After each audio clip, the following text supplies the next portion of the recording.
Hey folks, this is Dennis Boren, criminal defense attorney and former felony prosecutor. And as I've said many times before, I was assistant DA along with Mr. Farron here, who later got elected to the Randall County Criminal District Attorney Office, served as a criminal DA in Randall County for what, 6 terms, 24 years.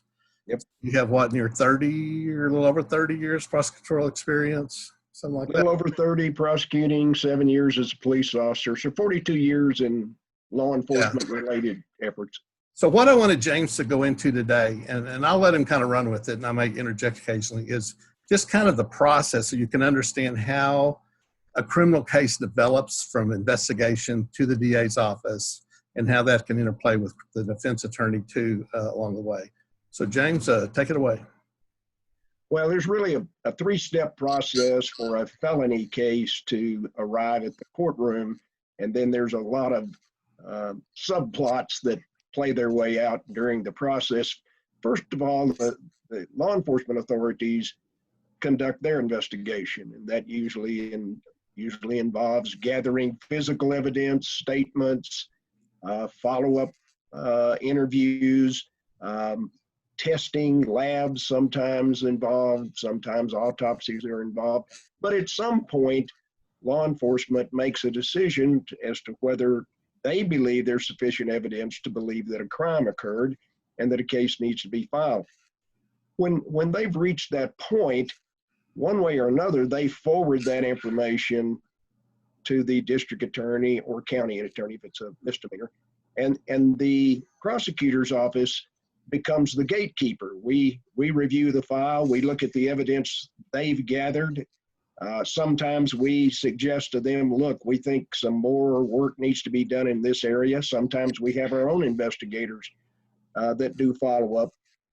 But after law enforcement makes their initial decision that there's enough there or not for a case, it's forwarded to us. We review that information, and if we decide there is sufficient evidence, then we file what's known as a complaint. A complaint is just a piece of paper that informs the person who's being accused what it is the state says they did wrong.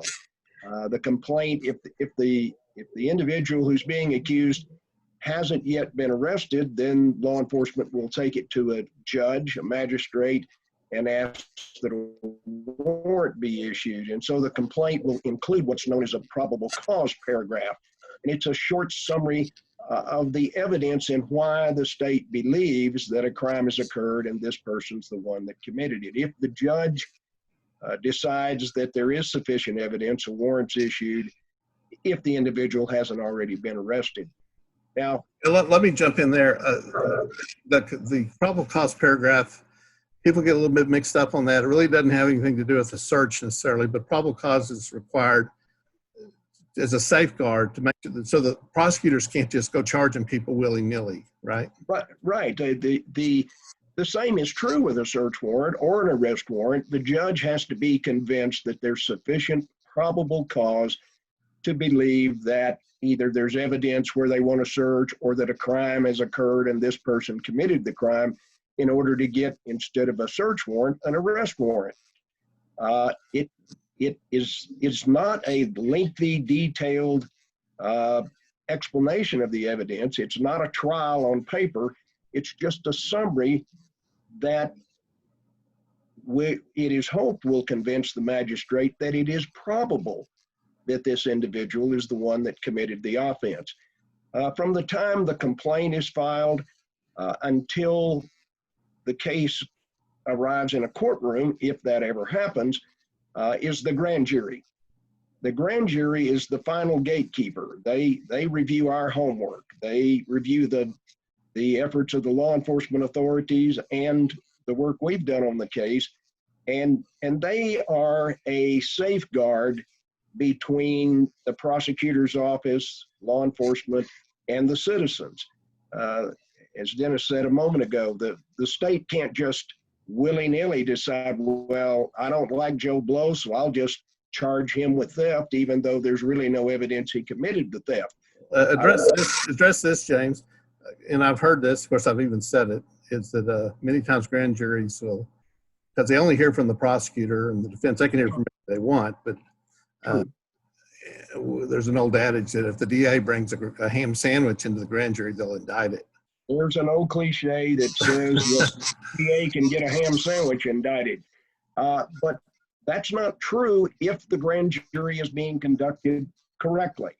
If it's been conducted correctly, then the DA makes sure, the prosecutor makes sure that grand jury hears the full story, warts and all, everything, at least in summary, so that the grand jury can make an honest decision about whether or not this case should be indicted.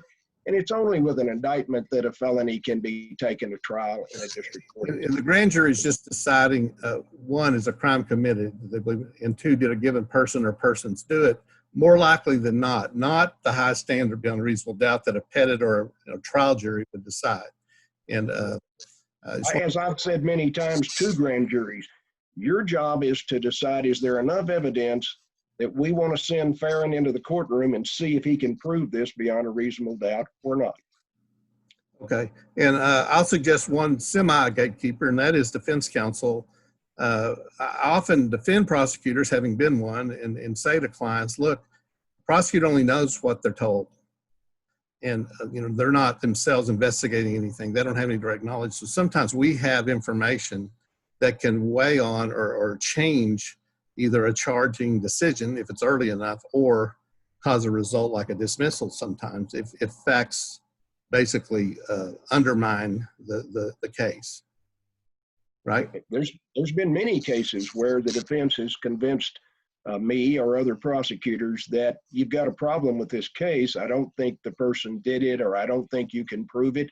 And prosecutors welcome that information. I would much rather learn about it in preparation than with a big surprise once I'm in the courtroom. I don't want to waste my time. I don't want to waste the court's time, and I don't want to attempt to prosecute a person that it turns out didn't commit the offense. So if they have good information they're willing to share, we're always willing to listen. Well, thank you, James. That's very helpful. We could go on and on about this, and there's just a lot of issues, but we'll cover some more in future interviews.